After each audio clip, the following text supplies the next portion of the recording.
जैसे जैसे पांडो हॉन्टेड हालों के करीब पहुंच रहा था, जंगल का माहौल और ज्यादा अंधेर और सर्द होता जा रहा था। हवा में एक अजीब सी खामोशी थी। पांडो ने अपने दिल को हिम्मत दी और आगे बढ़ता गया, लेकिन थोड़ी देर बाद इसे अजीब सी आवाजें सुनाई देने लगें। एक मध्यम सरगोशी सुनाई दी, वापस चले जाओ, वापस चले जाओ। पांडो थोड़ी देर के लिए रुक गया, इसकी आंखें खौफ से बड़ी हो गई थीं, लेकिन फिर एक दफा का जिक्र है, एक छोटा गोल मटोल पांडा जिसका नाम पांडो था, एक खूबसूरत बांस के जंगल में रहता था। पांडो बहुत तजस्सुस वाला और एडवेंचरस था। इसे नई मुहिम्मात का बहुत शौक था। एक दिन जब वो अपने जंगल के किनारे घूम रहा था, इसने कुछ जानवरों को एक अजीब जगह का जिक्र करते सुना जिसे हॉन्टेड हालो कहते थे। कहा जाता था कि जो भी वहां गया कभी वापस नहीं आया। पांडो बहुत बहादुर था, लेकिन इसे मजे और मजाक का भी शौक था। इसने सोचा, इतनी खौफनाक जगह नहीं होगी, शायद ये सिर्फ एक जोक हो, और ये सोचकर उसने अपना भूरा बस्ता उठाया, अपनी सब्ज जैकेट ठीक की और एक नए एडवेंचर पर निकल पड़ा। जैसे जैसे पांडो हॉन्टेड हालों के करीब पहुंच रहा था, जंगल का माहौल और ज्यादा अंधेर और सर्द होता जा रहा था। हवा में एक अजीब सी खामोशी थी। पांडो ने अपने दिल को हिम्मत दी और आगे बढ़ता गया, लेकिन थोड़ी देर बाद इसे अजीब सी आवाजें सुनाई देने लगें।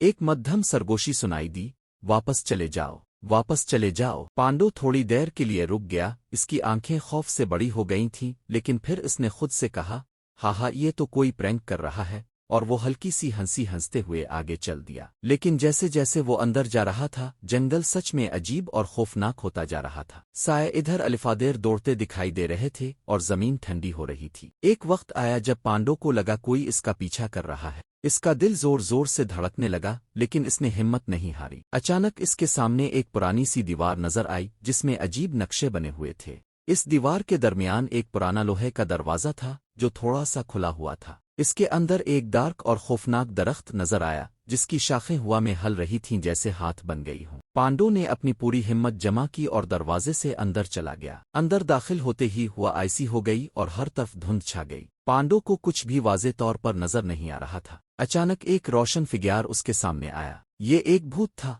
पांडो की जान जैसे निकल गई हो, लेकिन इस बार वो भागा नहीं। इसे अपनी दादी की कहानियां याद आएं जो कहती थीं, भूत हमेशा खौफनाक नहीं होते, कभी कभार उन्हें सिर्फ मदद की जरूरत होती है। पांडो ने हिम्मत करके भूत से पूछा, तुम क्या चाहती हो? भूत ने दर्द भरी आवाज में कहा, मैं बहुत अरसे से इस जंगल में कैद हूँ, सिर्फ किसी की मदद से मैं अपने घर जा सकती हूँ। पांडो को ये सुनकर भूत से डर कम और उसके लिए हमदर्दी महसूस होने लगी। मैं तुम्हारी मदद करूंगा, पांडो ने कहा, अब ज्यादा पर एतमाद होकर। भूत ने जंगल के दरमियान में एक बड़े दरख्त की तरफ इशारा किया। इसके नीचे एक पत्थर का तख्ता था जो पुराने नक्शों से भरा हुआ था। अगर तुम इस पर से जुड़े हटा दो तो मेरी रूह आजाद हो जाएगी, भूत ने कहा। पांडो ने अपने छोटे छोटे हाथों से जड़ों को खींचना शुरू किया। काफी मुश्किल थी, लेकिन पांडो ने हार नहीं मानी। एक वक्त आया जब जुड़ें पूरी तरह से हिट गईं और उसने तख्ते को छुआ। अचानक एक रोशनी इसके चारों तरफ चमक उठी और जंगल की हालत बदलने लगी। भूत का रूप एक चमकदार रोशनी में बदल गया। इसने पांडो से मुस्कुराते हुए कहा,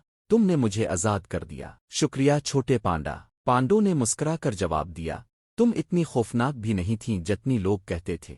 भूत गायब हो गई और हॉन्टेड हालो एक खूबसूरत जंगल बन गया। जब पांडो वापस जाने लगा, इसने जमीन पर एक चमकदार सिक्का देखा जो इसकी पुरानी मुहिम की यादगार के तौर पर था। इसने सिक्का उठाया, अपने बस्ते में रखा और खुशी खुशी घर लूट गया। और इस तरह पांडो ने न सिर्फ एक खौफनाक जगह का राज हल किया, बल्कि अपनी हिम्मत को भी पहचाना। हमेशा जिंदगी में हिम्मत रखनी चाहिए, क्योंकि डर सिर्फ उसी वक्त जीतता है जब हम इसे जीतने देते हैं।